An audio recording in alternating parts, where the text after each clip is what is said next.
দেখছেন কত বড় প্রজেক্ট। এই প্রজেক্টে মনে করেন 20 জন লোক নিব। যারা কাজ করতে চান তারা আমার কমেন্ট করে জানাবেন। পরে আমি নাম্বার দিব, হোয়াটসঅ্যাপ নাম্বার যোগাযোগ করবেন। পরে আমি ঠিকানা বলে দেবো, আপনারা আসেন। কে কে কাজ করবেন তারা কমেন্ট করে জানাবেন, গেছে? পরে তো খেলাটা হইব, বুঝেন নাই? খেলাটা কি জানাননি? ওই যে কমেন্ট করতে দিয়েছেন না, কমেন্ট করবেন, নাম্বার দিব। নাম্বার দেওয়ার পরে পরে যে কইব লোক নিব, মনে করেন একজন নিব। দিয়েছে কি 20 জন লোক নেব। একটা প্রজেক্ট দেওয়া দিছে, এই যে এরকম একটা আল্লাহর একটা প্রজেক্ট দেওয়া দিছে, আল্লাহর প্রজেক্ট। এই প্রজেক্টটার ভিডিও করে দেওয়া দিছে, মানে কমেন্ট করছে, নাম্বার দিছে। নাম্বার দেওয়ার পরে বলতেছে যে ভাই লোক নেব, ঠিক আছে, কিন্তু কিছু টাকা লাগবে ভাই। কত টাকা? এত টাকা লাগবে। ওই যে খেলা, পরের টাকা কিছু লোকের টাকা নেয়, কিছু লোকের টাকা দেয় না। কারণ কইতে দেবো ভাই, কাজ কাম নাই। কাজ কাম না থাকলে কইতে টাকা দিব কোন? আপনার কোন? কাজ কাম থাকলে না টাকা দিব।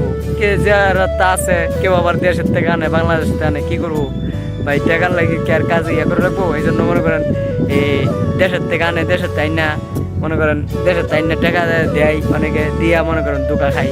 ওই যে পরে বলে, পরে কি করে সুন্দর করে ব্লক করে দেয়। আবার অনেকের কমেন্টে বললে দেয় যে ভাই কাজ লোক হয়েছে লোক হয়েছে। আচ্ছা ঠিক আছে, লোক হয়েছে, ঠিক আছে। তো তুই কি জন্য ভিডিওটা রাখছিস? ভিডিওটা ডিলিট করে দে। মানুষকে কি জন্য আশা দেয়? সবচেয়ে কিন্তু এই জিনিসটা কিন্তু সবচেয়ে খারাপ। মানুষকে কখনো প্রতারণা করবে না, মানুষের সাথে মানুষকে কখনো আশা দিবে না।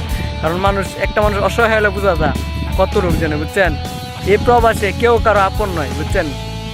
অনেক ধোঁকা জিনিসটা ভালো না ভাই। তাই আপনাদের কাছে অনুরোধ রইল ভাই, ওইসব যারা এইসব দালালের ব্যবসাটি করেন, ওই দালালের ব্যবসাটি ছাইরা দেন, ভালো হবে ভাই। মানুষকে আশা দিবেন না ভাই, মানুষকে আশা দেওয়া ভালো না ভাই, বুঝছেন?